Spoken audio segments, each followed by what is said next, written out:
This encounter takes place in Trego County, Kansas in the summer of 1999. I'm submitting my encounter to you, Lilith, because I think it could help others who might be going through something similar. I was really struggling before I came across your channel, and your videos have honestly been a lifesaver. I hope that by sharing my story, I can help someone else feel less alone. I'm going to leave my name out of this, but here's my story. I was born and raised near Trego County, Kansas. It's a small town with a population of just a few thousand people, but it's home to me. I grew up on a farm experiencing all of the ups and downs that come with country living, but I loved it. I still do. We are a family of 6, and I'm the oldest daughter with 3 younger brothers. My family all loved the smell of the dirt in the air, and I loved spending long hours outside playing with my brothers. We would chase each other around the fields or play games of tag in the barn. Mom and Dad always tried to give us a good life. They worked hard to provide for us. We were never wealthy, but we were always happy, and we knew the value of hard work. I went to school right here in Trego County, and then I went off to college. I was the first in my family to do so, but I was headstrong and I wanted to learn about marketing and other ways that I wanted to try and help the farm. I always knew that I wanted to come back home eventually, and so after I graduated, I moved back to the farm and lived there helping my mom and dad, but I also worked down the street at Shiloh Vineyard and Winery.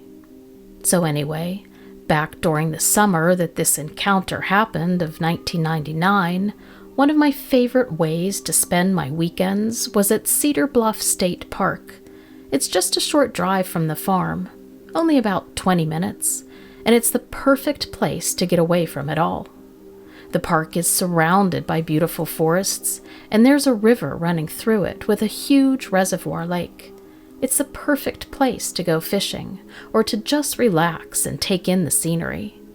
I always feel so refreshed after spending a long day at the park because it's such a great escape from the bustle and chores of everyday life. Anyway, I was starting to feel a bit stagnant at work. I did love my job, but I was starting to feel like I needed a change.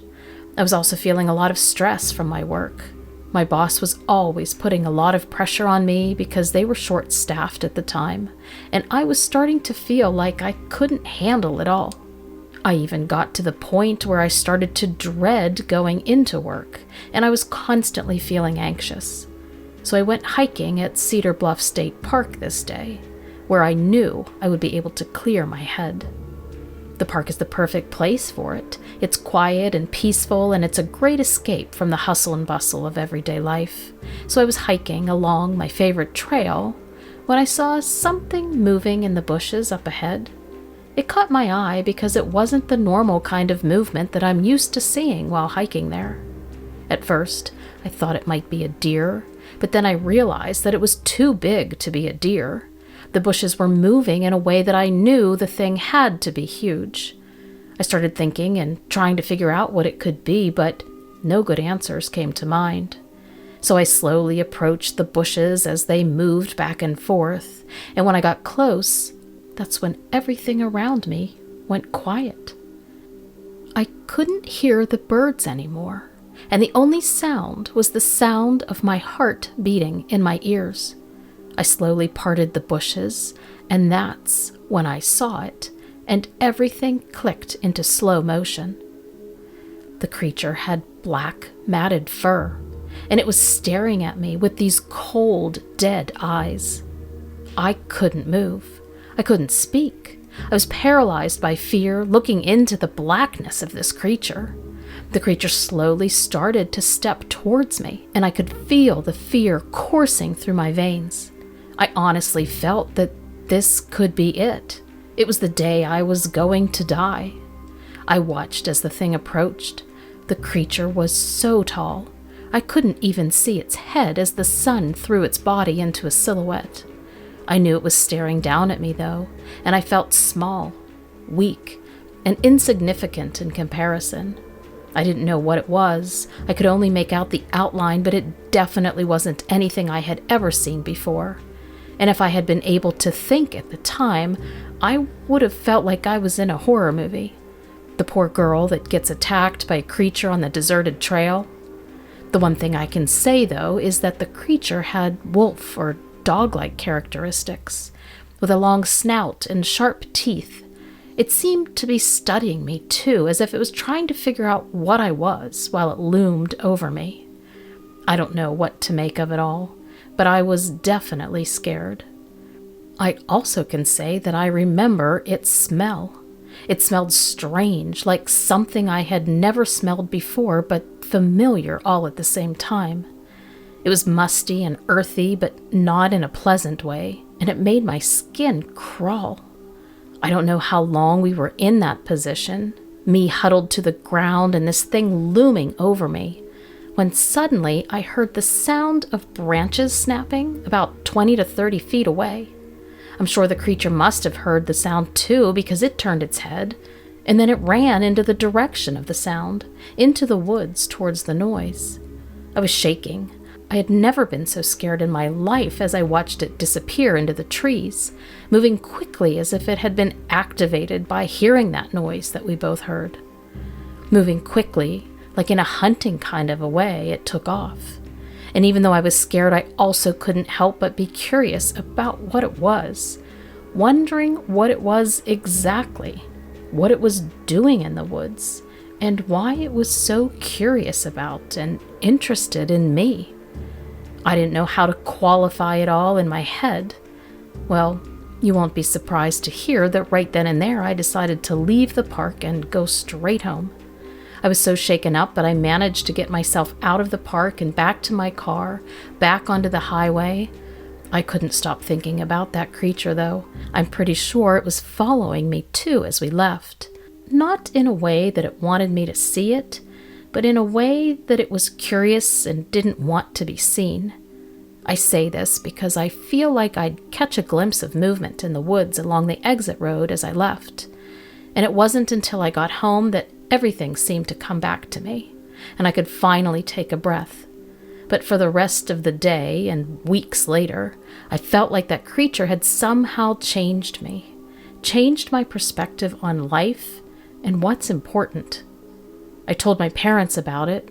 Of course, they were skeptical, but I was adamant about what I had seen, and eventually they started to believe me. They even helped me look up information about a creature online. We found out that it was a kind of creature that has been reported in many other parts of the world. The descriptions we read online matched what I experienced. Ever since that day, I've been back to the woods a few times, but never alone.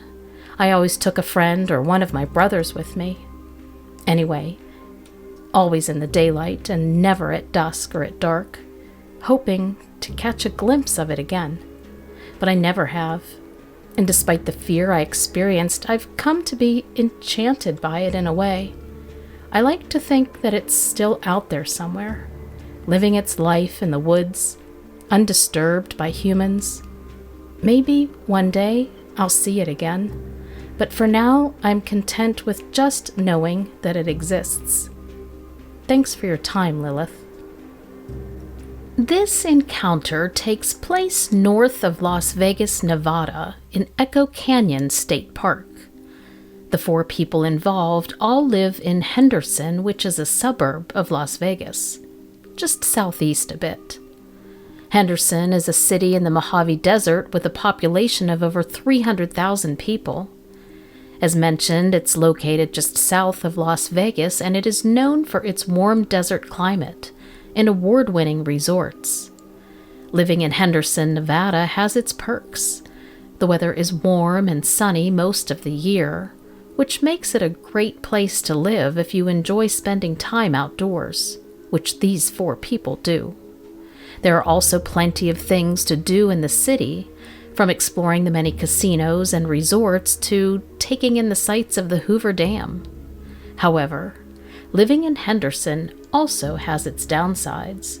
The cost of living is high and the city can be quite crowded and hectic. There's also a lot of crime in parts of Henderson, which can be a bit scary for some residents. Overall, though, Henderson is a great place to live if you can handle the heat. The 4 people involved here include Jessica and 3 of her friends who had all been planning this camping trip for weeks. The plan was to head up north to Echo Canyon State Park and spend a few nights away. They were all excited to spend some time in nature away from the hustle and bustle of everyday life. Jessica herself was a busy woman.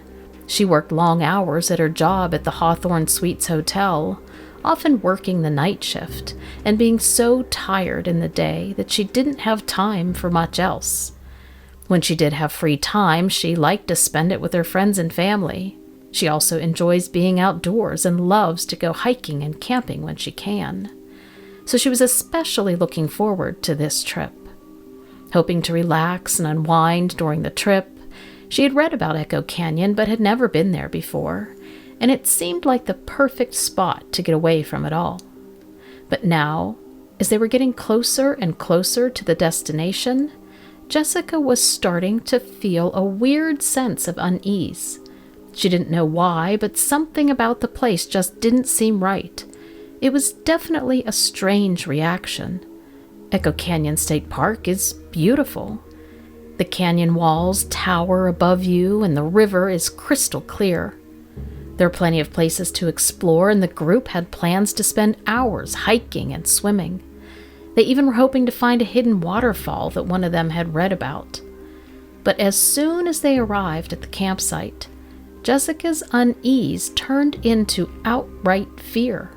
There was something about the place that she felt was just off. She couldn't explain it exactly, and she knew it was going to be hard for her to stay there.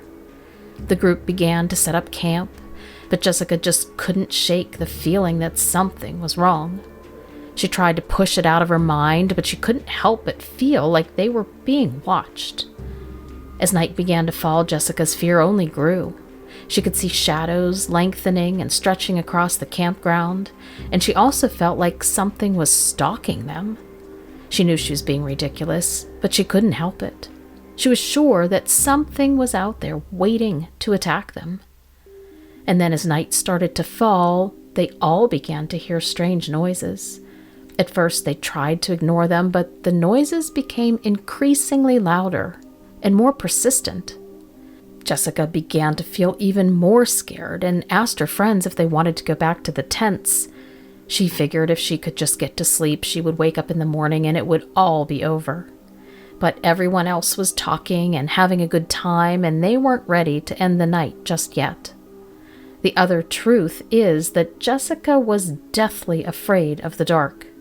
She hadn't told her friends this, but ever since she was a child, she had been terrified of the night. She even had nightmares about creatures coming to get her in the darkness. Even still, she decided to brave the darkness and go back to her tent alone. She was feeling scared and for some reason did not want to be around the mindless chatter at the fire. At first, all seemed okay as she was walking back to her tent, but before long she was convinced that she saw something moving in the darkness. She squinted but couldn't quite make out what it was, and she isn't even really sure it really was anything at that point. Just maybe shadows playing with her mind. The movement and the shadows moved closer to her, but still nothing that she could make out exactly.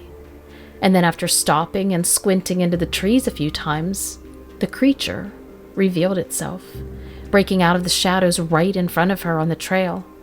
And now she can see that it is a creature, and it's unlike anything she has ever seen before. The creature is standing on 2 legs and is taller than her. It has a long body with fur all over it. Obviously, Jessica is terrified. She doesn't know what to do. She can't even get her mind to think or her mouth to yell for her friends. The creature looks like a cross to her between a human and an animal, and it is way taller than Jessica, taller than her friends or even anyone she knows, and it's covered in fur. Its eyes are glowing red, and it has long, sharp claws hanging down at its sides. And then the creature opens its mouth, and Jessica can see that it has long, sharp teeth, too. All of it is too much. She panics, but at the same time, she's unable to react due to her fear. As she stands there, the creature purposely moves closer to her, and not before long, she can feel its hot breath on her skin. She tries to scream, but she can't, so without thinking, she tries to run back to her friends, but she trips and falls to the ground. The creature has now come right up next to her and is standing over her, its claws up and curled, ready to strike. Jessica knows for certain that she's about to die. And then suddenly Jessica hears a loud noise, and the creature hears it too, and it stops moving towards her. The noise breaks the silence again, and the creature runs off in the darkness towards it. Jessica doesn't know what to do, how to react, so she stays where she is, lying on the ground, scared and holding her head in her hands. Within seconds, she hears footsteps. They're coming towards her. She hopes that it's her friends, but she is too scared to lift her head and focus in the direction of the footsteps. Instead, she just cowers into herself, down further, her head down, sobbing, and then she feels someone touching her. She slowly opens her eyes to see her friend Sarah standing over her. Sarah is saying something, but Jessica can barely make it out. All she can do is watch Sarah's mouth moving. Sarah helps Jessica get herself up and leads her back to the group. Jessica is shaken mentally, and her body won't stop shivering, but otherwise she's unharmed and has no physical damage. Jessica ultimately mustered the strength to describe the creature to her friends, saying that it was a cross between a human and an animal, that it was taller than anyone she knew, covered in fur, with glowing red eyes and sharp claws and teeth. She knew that the story seemed absurd as she said the words out loud, but the look on her face had her friends horrified. They all unanimously decided to pack up everything and leave. Even though it was the middle of the night, they didn't want to stay any longer. They were all completely freaked out by what happened. No one wanted to be in the dark alone, so they left, quickly packing up their things, getting into the car. They didn't even bother to pack them up in an organized fashion. They just threw everything into the car, their gear, their tents, and off they went. They drove all the way home without much discussion, wanting to put as much distance between them and the creature as possible, while they all thought about what had happened. In the end, none of them ever went back to Echo Canyon State Park again. They were all too scared of what or who they might see. This encounter occurred over Labor Day weekend in 2017, just south of Grafton, West Virginia, in Tygart Lake State Park. Jason and his friend Matt had driven down together from Morgantown, where they were both juniors at West Virginia University. They had met their freshman year during orientation and soon became good, close friends, rooming together their sophomore and now their junior year as well.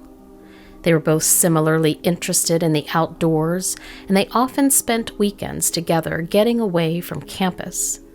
Jason's aunt and uncle lived near Grafton, West Virginia, and they would often take the drive down to visit them and take advantage of being able to get away from school and have the opportunity to go hiking. The drive was less than 45 minutes, so it was easy to spend long, full days and even weekends there. This year's Labor Day was working out perfectly. That year, Jason's aunt and uncle were going to be away at a wedding, so Jason and Matt would have the house to themselves. Not that they planned on doing anything bad, but what they liked was that being in the house alone meant that they didn't have to clean up until right before they headed back to school. This trip, Jason and Matt had decided that they would head south of Grafton and make the 10-minute drive over to Tygart Lake and hike there, and also maybe do some fishing. Tygart Lake is a beautiful lake set in the mountains of West Virginia. It's a man-made lake created in the early 1900s when a dam was built to provide hydroelectric energy for the town. Nowadays, it's a state park and a popular spot for fishing, swimming, boating, and hiking. So on the drive down from school to Jason's aunt and uncle's, they made a couple of stops. The first was at Jason's grandparents' house, where they borrowed some fishing poles. They chatted with his grandparents a while and even listened as his grandfather told them to be careful in the woods. His grandfather and generations before him had lived in the area for over 100 years, and he was very aware of the stories and the folklore that he had heard since a boy. Stories of strange things happening in the area. He said it was something the locals knew well, even if visitors weren't aware. Matt and Jason looked at each other and rolled their eyes a bit. They didn't really believe what the old-timer was saying, and they just chalked it up to old wives' tales left over from years past. Their second stop after the grandparents was the market just before his aunt and uncle's house to pick up some beer. Matt had just turned 21 and they planned to have a few when they made it to their destination for the day. Eventually, they pulled into his aunt and uncle's driveway, but instantly a strange feeling came over Jason. He couldn't explain it, but he just had a sense that something wasn't right. He had been coming here all his life, and this was the first time that he had ever felt like this. Matt even made a joke about Jason's sudden change in mood, but they both continued to get out of the car, get their bags, and head into the house. Once they were inside and had put down their bags and put the beer in the fridge, Jason decided to take a look around outside to see if he could shake the weird feeling he was having. He walked around to the back of the outside of the house where there was a small hill that led down into the woods. As he got further from the house, he felt his heart start to race, and his palms began to sweat. He wasn't sure what was going on, but it was an overwhelming sense of fear that had come over him. He turned to go back to the house, but as he did, he saw movement out of the corner of his eye, a quick flash of a shadow in the trees, but ultimately he couldn't pinpoint anything exactly. He headed back into the house without seeing anything further and sat on the couch and opened a beer, hoping that that would relax him. Luckily, the rest of that first night was uneventful, but the next morning they got up early and took the quick drive out to Tygart Lake State Park. The park is beautifully situated in the foothills of the Allegheny Mountains, and it's known for its 10-mile-long, 1,750-acre lake, which is surrounded by beautiful mountain views. As they arrived into the park, they made the plan to hike a bit and then make their way over to the fishing area where they would set up for the day. As they started along the trail, Jason again had that feeling like something was watching him. He tried to shake it off, but every time he turned around, he felt like there were eyes on him. Matt joked with him again and said he was just being paranoid, but even Matt seemed to now be a bit on edge, considering that Jason wasn't able to shake it. Matt had never seen Jason like this and was starting to think something might really be going on.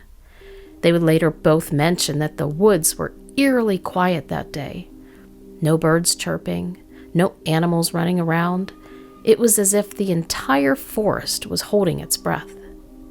Jason and Matt quickened their pace, but every time they forgot about the weird feeling of something trailing them, it would come back again. It was just unshakable.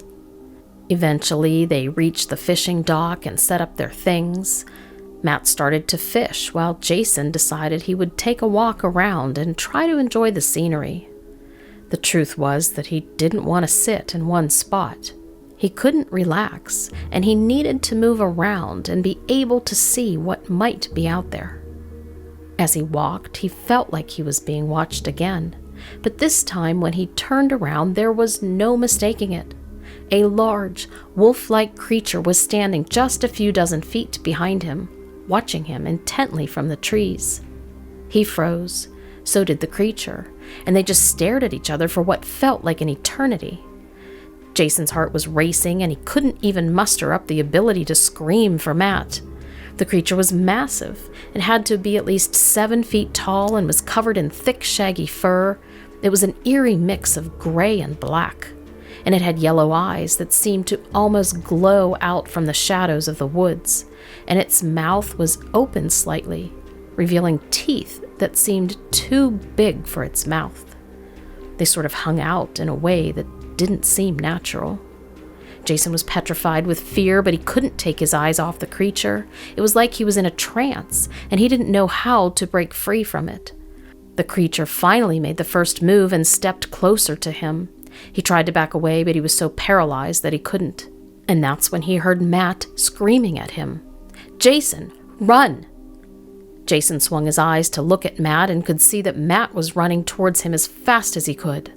Matt looked over and saw what was happening with the creature and Jason. Jason couldn't move. It was like his feet were glued to the ground. Jason's mind then cleaved into two pieces. It felt like half of him left his body and floated upwards, looking down on the whole encounter from above. He could see Matt running towards him and the creature stalking closer and closer, but he still could not move, no matter how hard he tried. And then he felt himself being pulled back into his body, and the next thing he knew, he was running as fast as he could back towards Matt. They met up and turned away from the creature and continued running together, not looking back. Not looking back until they reached the safety of their car, where they locked the doors and jumped inside. Unable to function, Jason and Matt sat in the car for a long time, not saying a word. They were both in shock and trying to process what had just happened, and luckily the creature didn't reappear. Neither of them had any idea of when it stopped chasing them, if it even did, or where it went. Finally, Matt broke the silence. "What was that thing?" Jason nodded. It was literally all he could do, still too shaken to actually put out any words. "It was like a werewolf or something," Matt said. "I don't know," Jason finally said quietly, "but whatever it wasn't human, and it wasn't anything I've ever seen before." Finally, they started the car and drove away, heading back to the house to try to forget about the creature that they had just encountered. They never did leave the house again that weekend, and ultimately they decided to head back to school on Sunday instead of Monday. To this day, neither of them have ever gone back to Tygart Lake, and they never speak of what happened that weekend. In a way, it's like it never happened, but both of them know that it did. Even 5 years later, it's just a silent story between them.